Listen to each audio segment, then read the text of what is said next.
Au cours des derniers mois, une grave crise sanitaire a frappé la Chine, l'Europe et le reste du monde, faisant trembler l'économie mondiale. Beaucoup parlent de catastrophe sanitaire et économique puisque de nombreuses entreprises sont obligées de fermer leurs portes, certaines risquant même de faire faillite.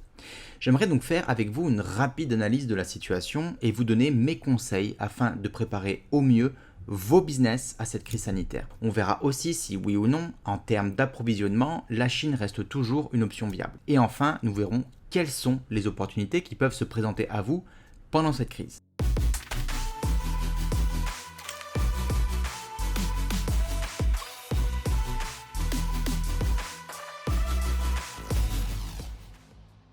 On sait que le virus Covid-19 est très contagieux et représente un risque important pour les personnes les plus fragiles. Même en cas d'état d'urgence, certaines chaînes d'approvisionnement continueront à fonctionner, que ce soit en Chine ou ailleurs. Les gens continueront à avoir besoin de nourriture, de biens de consommation courante, voire même de produits pour se divertir ou s'habiller. Bref, la vie continue. Les personnes qui ont peur de sortir chez elles se tourneront vers les achats en ligne pour satisfaire leurs besoins et les personnes en confinement en feront de même. Il est donc important de ne pas paniquer, de réfléchir de manière logique et de préparer au mieux votre entreprise à cette crise sanitaire ainsi qu'à la crise économique qui se prépare. Mais pour préparer votre entreprise à la crise économique qui arrive à pleine vitesse, on en reparlera dans la prochaine vidéo. Si ce n'est pas encore fait, n'hésitez donc pas à vous abonner et à activer les notifications afin d'être sûr de ne pas la rater.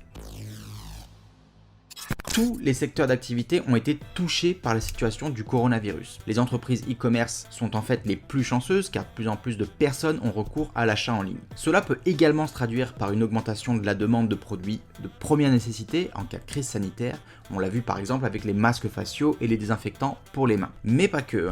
Dans ce contexte, les produits de moindre nécessité comme des kits de survie, des combinaisons ou des lunettes de protection peuvent vite devenir des produits de première nécessité. Il faut donc savoir rester à l'écoute du marché, voire même anticiper les tendances qui commencent à se dessiner suite à cette crise sanitaire. En ces temps difficiles, si vous avez des problèmes de trésorerie ou si votre entreprise, votre partenaire ou vos fournisseurs doivent fermer leurs portes, il est important de dresser une liste de vos paiements mensuels afin de déterminer combien de temps vous pouvez tenir en ayant votre business fermé. Ensuite, identifiez les coûts qui peuvent être réduits. Quelques exemples typiques pour des boutiques en ligne, certaines applications, mais aussi les prestations diverses de freelancers et de sous-traitants comme par exemple les newsletters, le bot Messenger ou d'autres prestations qui ne sont pas forcément utiles à votre business. Cela peut être aussi l'occasion de renégocier les tarifs avec ses fournisseurs. Pensez à augmenter vos prix, cette mesure est justifiée car il pourrait y avoir une augmentation de vos coûts d'approvisionnement et de production pendant cette période. Surveillez vos concurrents pour en savoir un petit peu plus sur ce qu'ils font d'ailleurs, à savoir que beaucoup d'entreprises peuvent faire faillite à ce moment-là. C'est pourquoi il est plus que judicieux d'analyser vos coûts actuels ainsi que vos coûts futurs et de prendre des décisions en se basant sur cela afin que votre entreprise survive et espérons-le prospère pendant cette période. Si possible, envisagez le travail à domicile. Personnellement, je suis un grand partisan du travail à domicile, même en dehors des temps de crise. Selon plusieurs études, le travail à domicile ou télétravail, comme certains l'appellent, a de nombreux effets positifs sur le moral et sur la productivité des employés, entre autres. D'ailleurs, certains outils comme Zoom suppriment la barrière des rencontres physiques et permettent d'organiser en ligne des conférences, des réunions, des cours, des coachings et même des consultations médicales. La situation actuelle peut durer beaucoup plus longtemps que nous le pensons.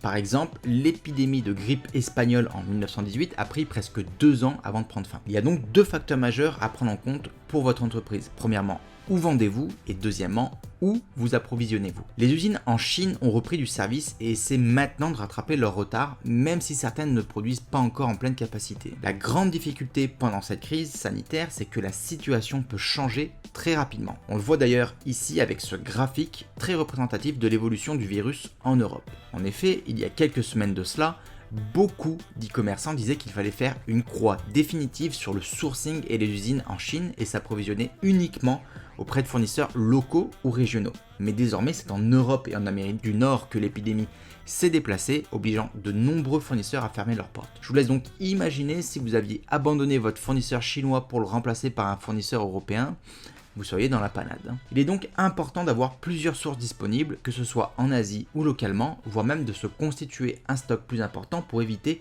les ruptures. Les transitaires et les transporteurs sont d'ailleurs également une bonne source d'information pour savoir si un pays est en mesure d'assurer l'expédition ou non, et si certains pays sont en mesure aussi de traiter les colis et donc de les livrer à vos clients ou non. Alors quelles sont les mesures à prendre pour votre entreprise? Premièrement, validez et vérifiez toujours les informations concernant la disponibilité de votre fournisseur afin de vous assurer qu'il peut livrer vos commandes, tout simplement. Deuxièmement, rejoignez des groupes Facebook dans lesquels d'autres vendeurs peuvent partager leurs récentes expériences avec les fournisseurs de tel ou tel pays afin que vous en sachiez un petit peu plus sur ce qui se passe. Troisièmement, même si vous avez encore du stock, commencez dès maintenant à chercher d'autres moyens de vous procurer votre produit.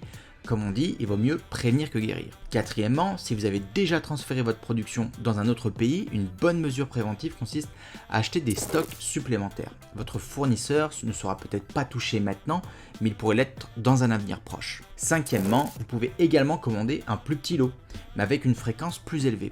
De cette façon, si un lot est bloqué, vous serez moins pénalisé. Et enfin, recalculez votre marge et voyez s'il est judicieux ou non d'augmenter vos prix.